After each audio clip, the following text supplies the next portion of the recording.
Naitaboy na umano ng PCG at Philippine Air Force sa mga barko ng China sa karagatan ng Pilipinas. Pinapantayan ng maritime at aerial assets ng Armed Forces of the Philippines. Heto na nga mga kabayan, Amerika umatake na nga sa China. Alamin kung gaano kalaki ang naging epekto ng pag-ataking ito ng Estados Unidos na halos magpabagsak sa maraming sektor ng People's Republic of China. Mga barko at eroplanong mandirigma ng China at Amerika nagkaengkwentro naman sa bahagi ng Taiwan Strait. Tuloy-tuloy pa rin ang pagtaas ng tensyon sa pagitan ng komunistang bansa at ng Estados Unidos sa bahaging ito ng Indo-Pacific region. Samantala, sinabi ng China na ipaparalisan nito ang mga aircraft carrier strike group ng United States gamit ang mga pinakabago nilang carrier killer missiles. At ito pa nga mga kabayan, bansang Canada tutulong na rin sa pagdepensa sa Pilipinas sa gitna nga ng mas umiinit na tensyon sa pagitan ng China at ng ating bansa dahil pa rin sa issue sa West Philippine Sea. Ako po si Roy Z and welcome sa Kian Thoughts. Kung hilig mo ang mga ganitong videos, mag-like at mag-subscribe para lagi kang updated sa mga susunod na upload. Mga kabayan, tuloy-tuloy po ang ipinapakitang suporta ng mga kaalyadong bansa ng Pilipinas at nagpahayag na ang mga ito na handa silang suportahan ang ating bansa sa kabila ng mas tumitinding tensyon sa bahagi ng West Philippine Sea dahil pa rin sa mga agresibo at delikadong aksyon na isinasagawa ng China. Sa ngayon nga ay nagsagawa ng ika-7th Multilateral Maritime Cooperative Activity ang mga bansang Canada, Estados Unidos at Pilipinas sa loob mismo ng ating Exclusive Economic Zone kung saan lalahok nga dito ang mga air and naval assets ng tatlong mga bansa. Naganap ang mga aktibidad na ito ilang araw lamang mga kabayan matapos magkaroon ng maritime exercises ang Pilipinas kasama ang mga bansang Australia at Japan. Sa statement ni General Romeo Browner Jr., ipinapakita ng tatlong magkakaalyadong bansa sa aktibidad na ito ang collective commitment para mas palakasin ang regional and international cooperation bilang suporta sa ligtas at bukas na Indo-Pacific region. Pinapalakas din ng MMCA ang kooperasyon at interoperability ng mga participating naval and air units ng magkakaalyadong mga bansa.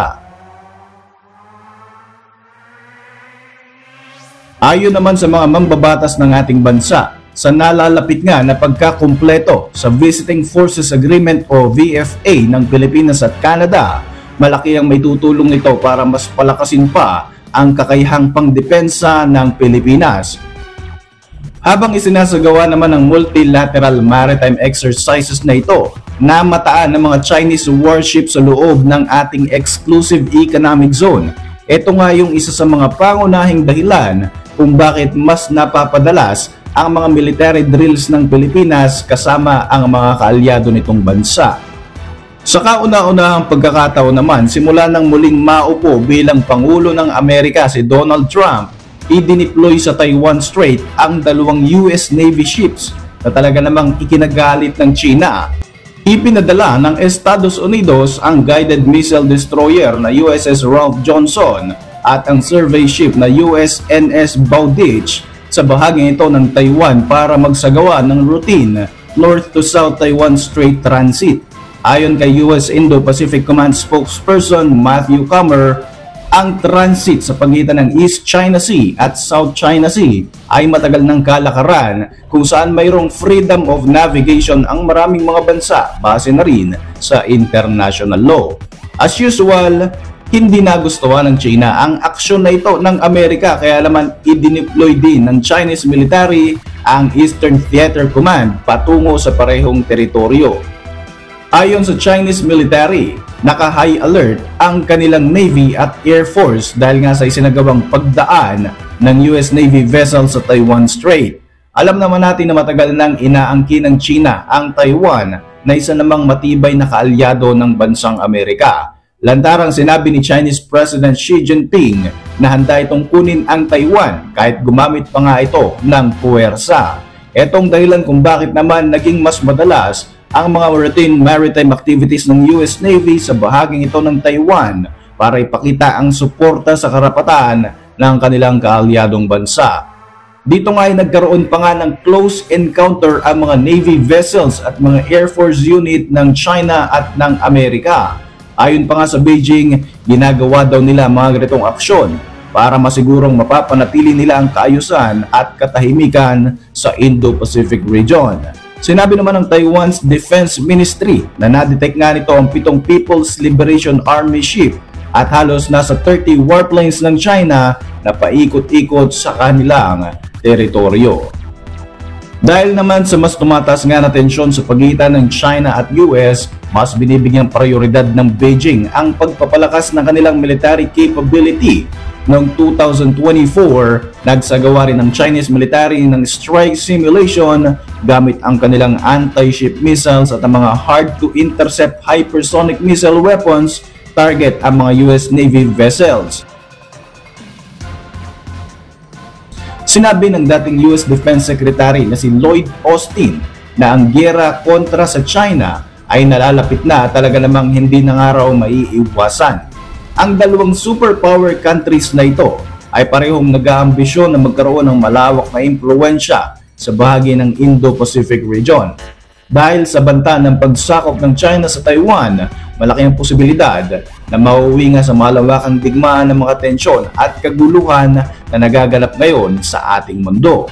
Alam ng China na crucial para sa Amerika ang mga aircraft carriers at ang mga destroyers nito, kaya naman nag-i-stock na ng mga anti-ship ballistic missiles ang China na binansagan nga nitong carrier killers dahil ang main purpose nito ay upang i-paralyze o wasakin ang mga aircraft carrier ng Estados Unidos.